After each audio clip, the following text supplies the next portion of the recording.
I was given this 8GB RX580 a few weeks ago. Looks in really nice shape. I didn't even have to blow much dust off of it. I don't think it's been used but for a couple of years. Right now I'm using an RX560, a 2GB RX560, but it was one of the later ones, has faster GDDR memory, and an extra CU or two, if I remember correctly.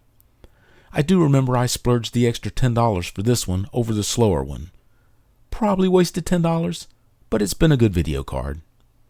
So this will be a nice upgrade from what I'm using.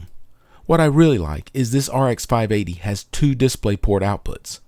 Right now, one monitor is connected with a bulky and short DVI cable, and this card will allow me to replace that with a DisplayPort cable, and that will allow me to move the monitor a bit, which will be nice. There are always complications in upgrading, and this upgrade is no different. And this complication is in the form that I only have a 450 watt power supply in this computer right now. The RX560 pulls less than 90 watts. At the end of last year, I finally upgraded my Ryzen 1600 to a 5700X, but I found out I got a nice speed bump from turning on PBO. But that does come with a much higher power consumption, maybe as high as 120 watts, at least for short periods of time. But I'll call it 100 watts needed. The motherboard with RAM and SSD, I give another 100 watts. That's more than what it really uses, but I've always used that figure. Bit of a safety margin. Then the assorted hard drives, memory card reader, and Blu-ray writer. Probably no more than 50 watts, most of that being the Blu-ray writer. So I'm at around 340 watts with heavy use. So even with turning on PBO, I'm still in a good spot with the 450 watt power supply. The thing is, the RX580 can pull over 200 watts. So if I add 100 watts to my current 340 watts, I'm right at the limit of the power supply. And that is not a good place to be at. No room for transients, and just really hard on the capacitors in the power supply. And this one already has quite a few years on it. So I figured, if I'm going to use this RX580, I'm going to have to get a bigger power supply, or I could turn off PBO and just squeak by. I don't want to turn off PBO. It was a nice speed boost. I hate going backwards. So I started my search for a power supply, something with 550 watts or better, and this one was on sale at Amazon for $60.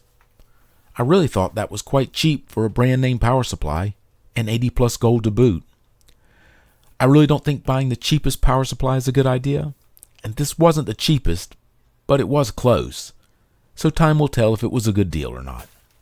It looks like a nice power supply, really nice finish, even has sleeves on the cables to make them look pretty. The thing about replacing a power supply, it really does connect to everything in the computer. I think I've had this power supply a little over 4 years, so that's how long some of the connectors have been connected. I'll just take it a bit easy removing them, especially the large motherboard connector. Okay, have all the cables disconnected. I'll pull the power supply out. This has been my favorite computer case of all time, but it is a little hard to route the power cables to the drive bays. Get the new power supply installed.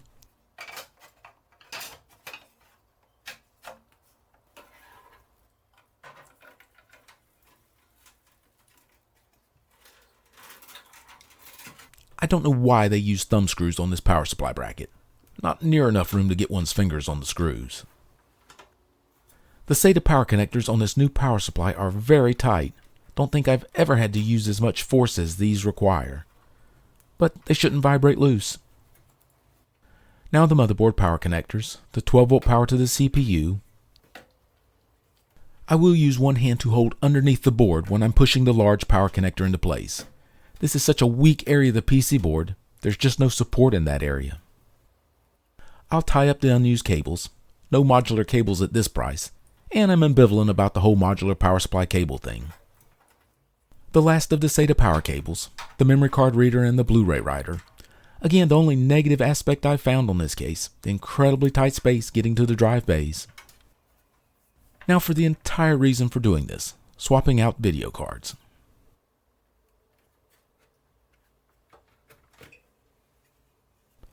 It's been a very reliable card. but it is way past its best use by date.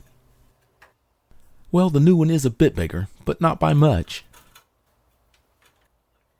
Get this power cable plugged in good. Don't want any melted connectors. Make sure I get a click.